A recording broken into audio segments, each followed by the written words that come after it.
Hi, this is Blaine Cluton for Ask a Lawyer. And the question that seems to be on everybody's mind lately is, will AI replace my lawyer? And I think that this needs to be broken down a little bit because the answer is maybe, but not in the way that you might expect. So let's talk about the things that AI is good at so far. And the other thing to keep in mind is that a large percentage of cases in the civil context are unrepresented clients, or what we might call in pro per or pro se, which means they're self-represented. And anytime that you have a person that's self-represented, any additional tools that they can get in order to assist them with their case are going to be beneficial. So let's look at the things that AI can be helpful at. So one thing is discovery. So if we're talking about large amounts of discovery, think in the context of a family law case where you may have large amounts of medical records, communications between the parties, other expenses of the parties, billing statements, just all the regular stuff that might go along with the family law case. It could be very helpful to use AI in order to help consolidate all that information and put it to a timeline that's easily presentable to the court.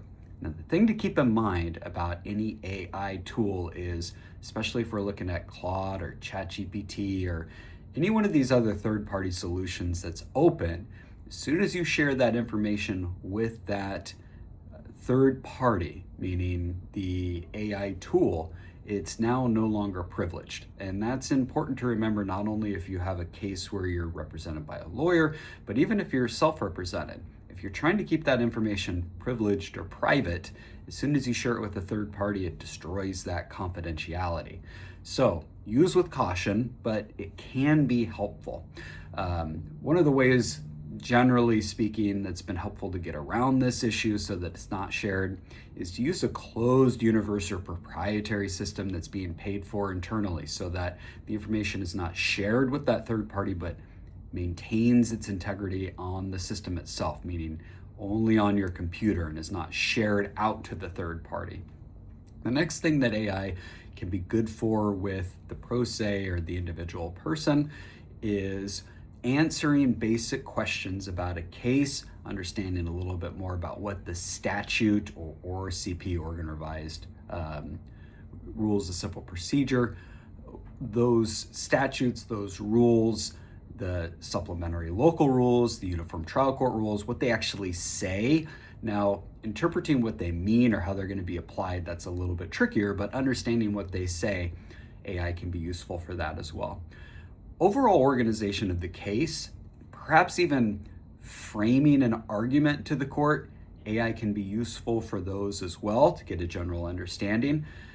But the thing about it, and where we're going to start going here, is that AI can't win a case. It can't argue a case in front of the court. It can't think on its feet and change its argument midstream depending on how different people are answering questions in the court. So if you ask a particular question that AI has generated as this is going to be useful for the court to know, and they answer in an unexpected or unanticipated way, being flexible and fluid in the court and changing your strategy or your course of direction is not going to be something that AI is going to be good at or really be able to prepare you for in court. So AI can't win a case. It also has trouble oftentimes citing what is the correct standard of law, what is the correct law to follow.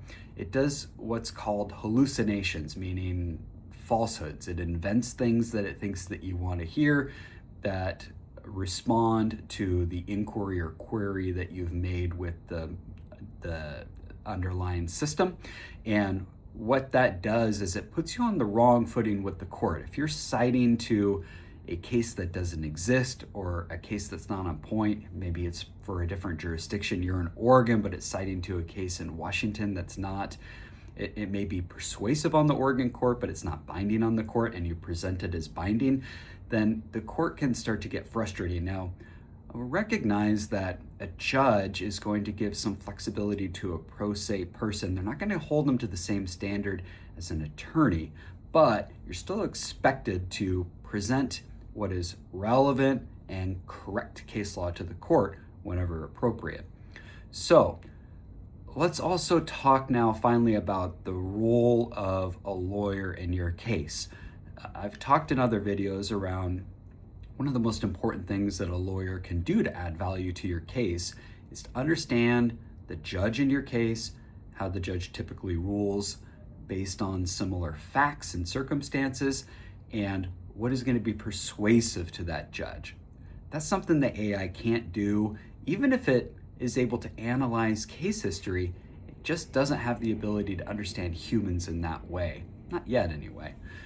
It may also have trouble with being able to frame the correct argument for the court. And this goes back a little bit to not only this idea of what is the correct case law, but what's important to the court. What is the court really trying to get after here?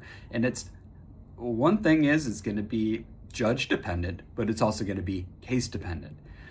So one of the other things I'm fond of saying about AI, and I've been saying this for the last couple of years as it's been growing in popularity, is while AI is a useful tool, I like to think of it as a shovel rather than a backhoe. It's not a big problem solver in the sense of it's going to do the work for you.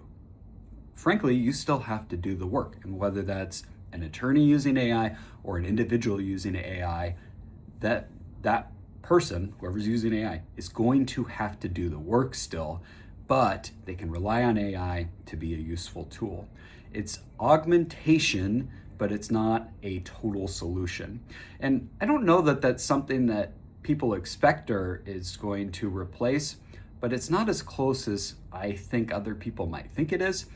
While it's gaining in popularity and it's useful fodder and can be even interesting in cocktail conversations, it's just not as far along and progressed as people might suspect it otherwise is. And this is going to remain the case as long as this type of case, and in the law, requires human judgment and human decision making. It's not going to be something that AI in the future is going to be able to replace the judgment of a lawyer. Lawyers have years of experience. They can read people, read situations, and understand how that person's case is going to present to the court. That judgment, that understanding, that case valuation, those specific case details, what's important to the court, that's not something that AI is likely ever going to be able to replace, is that judgment of the attorney. So, is AI going to replace my attorney? Maybe. And if you're pro se, you should be using it as long as that information is remaining confidential. And lawyers are doing themselves a disservice if they're not using the most advanced tools that are available. But it's not going to replace everything. And we need to continue to think about this as a useful tool for augmentation rather than replacement. This is Blaine Cluten for Ask a Lawyer. Thank you.